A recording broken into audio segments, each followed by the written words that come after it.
Bonjour tout le monde. Dans cette vidéo, on va explorer qu'est-ce qui se passe si on fait un étirement ou une réflexion dans une axe horizontale ou verticale qui n'est pas l'axe des x ou l'axe des y. Regardons cette première question. On a une fonction y égale f à x qui est étirée par un facteur de 2, mais par rapport à la droite y égale 5. On veut déterminer l'équation de la fonction transformée. Alors, considérons pour un instant, la droite y égale 5, c'est une droite horizontale. Alors, si on fait un étirement par rapport à cette droite, c'est un étirement vertical. Alors, un changement sur Y. Ce qu'on va faire essentiellement pour faire cet étirement, c'est qu'on va procéder avec 3 étapes. Dans notre première étape, on va faire une translation de 5 unités vers le bas. Translation 5 vers le bas, ce qui fait que l'axe de l'étirement va maintenant être l'axe des X. Après ça, on fait une deuxième étape qui est notre étirement. Et puis enfin, on défait cette translation en faisant une translation de 5 unités vers le haut.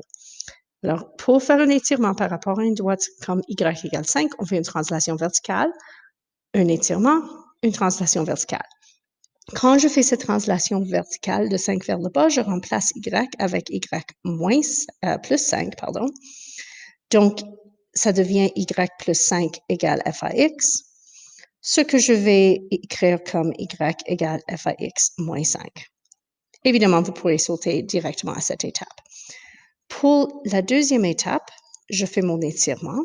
Ça, c'est un étirement par un facteur de 2, mais maintenant, c'est dans l'axe des x à cause de la translation.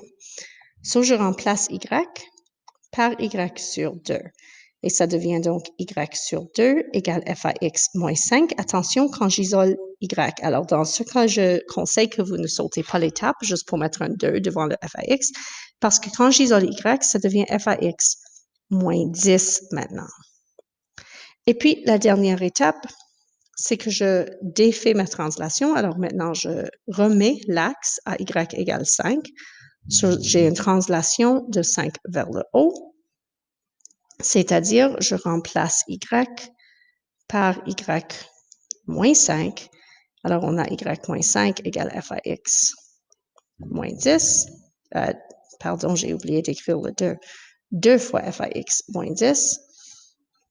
Ou bien, la réponse finale,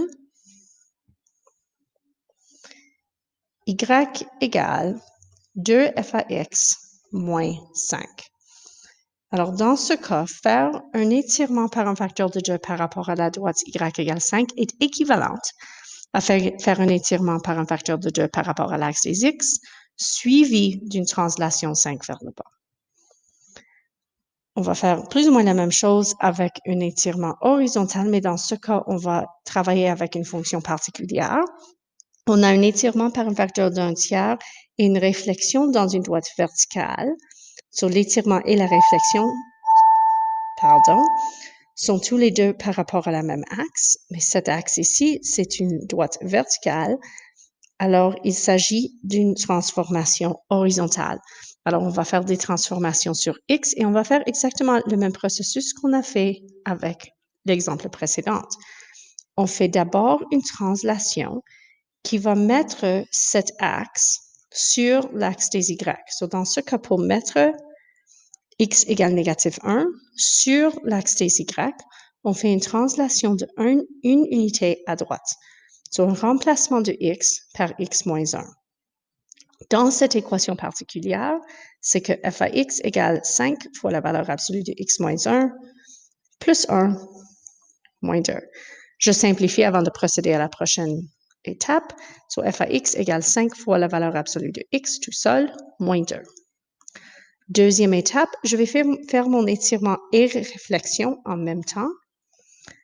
Je remplace x par négatif 3x parce que je fais la réflexion, c'est négatif, et l'étirement, c'est par un facteur d'un tiers. Donc, ça devient f à x égale 5 fois la valeur absolue de moins 3x, moins 2. Je n'ai pas besoin de simplifier ici, mais si je veux, je peux l'écrire comme f à x égale 15 fois la valeur absolue du négatif x, qui est la même chose, moins 2, qui est la même chose que juste 15 fois la valeur absolue de x, moins 2, parce que la valeur absolue de négatif x, c'est égal à la valeur absolue de x. Et le 3, je peux sortir ou je peux laisser à l'intérieur. Et finalement, je défais la translation. So, j'ai maintenant une translation, une unité à gauche. Alors, je remplace x par x plus 1. Et on a donc f à x égale 15 fois la valeur absolue de x plus 1 moins 2. Et voilà la nouvelle fonction après cette transformation. Attention à ne pas regarder ceci et comparer avec l'équation originale et dire qu'il s'agit donc juste d'un étirement vertical par un facteur de 3. Ce n'est pas exactement le cas parce que le moins 2 n'a pas été multiplié par 3. Alors, c'est une combinaison de choses. Le processus, toujours ça. Si on veut travailler à l'envers, c'est-à-dire, j'ai un graphique en rouge ici de y égale f à x et sa fonction transformée y égale g à x en vert. Et on veut décrire les transformations qui produisent la nouvelle fonction. Vous avez un choix ici. On est absolument capable de le décrire comme c'est un étirement horizontal. Ici, je vais expliquer dans un instant comment on peut le savoir. Je peux le décrire comme un étirement horizontal par rapport à l'axe des Y, mais dans ce cas, il y aura aussi une translation. Cependant, dans ce cas, je peux décrire comme un étirement horizontal par rapport à une autre ligne. Mais d'abord, comment est-ce que je décide qu'il s'agit d'une transformation horizontale et non pas verticale? Pas les deux. Dans ce cas, c'est que je considère le domaine et l'image. Je considère essentiellement l'étendue verticale des fonctions et l'étendue horizontale des fonctions. L'étendue verticale des deux fonctions va de 1 à 6 et ça ne change pas. Le niveau vertical de la fonction rouge est le même que le niveau vertical de la fonction vert. Par contre, l'étendue horizontale va de moins 15 à 6 pour le vert et juste de moins 3 à 4 pour le rouge. Alors, celui qui est rouge a une étendue de moins 3 à 4 qui est 7 et moins 15 à 6, c'est 21. Donc, il s'agit d'un étirement horizontal par un facteur de 3. Mais par rapport à quoi? So, étirement vertical par un facteur de 3. Mais ce n'est pas par rapport à l'axe des Y, parce que les points sur l'axe des Y ne sont pas invariants. Alors, c'est les points invariants qui sont importants. Dans ce cas, le point invariant se trouve au point 3, 2. C'est là mon indice. Les points invariants dans un étirement ou une réflexion se trouvent sur l'axe. Alors, dans ce cas, l'axe, c'est la ligne x égale 3. So, c'est un étirement par un étirement horizontal. Pourquoi j'ai dit vertical? Étirement horizontal par un facteur de 3 par rapport à x égale 3. Ça, c'est une transformation unique qui pourrait produire ceci. Mais disons que je décris, au lieu de dire ceci, je veux décrire comme un étirement par rapport à y égale, je m'excuse, à l'axe des y. Il y a donc une translation pour mettre ce point invariant sur une autre ligne. La façon la plus simple de déterminer c'était quoi cette transformation, cette translation, c'est de regarder qu'est-ce qui se passe quand je fais un étirement horizontal par rapport à x égale 3. Si je veux faire cet étirement, ma première étape sera de mettre x égale 3 sur l'axe des y, c'est-à-dire une translation de 3 unités à gauche, donc je remplace x par x plus 3. Donc, on a y égale f à x plus 3. Ensuite, je fais l'étirement, donc je remplace x par x sur 3 pour faire un étirement par un facteur de 3.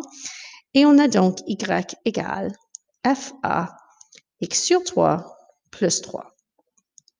Et finalement, je défais la translation, donc je remplace x par x moins 3 pour aller 3 unités à droite et remettre x égale 3 dans la bonne place.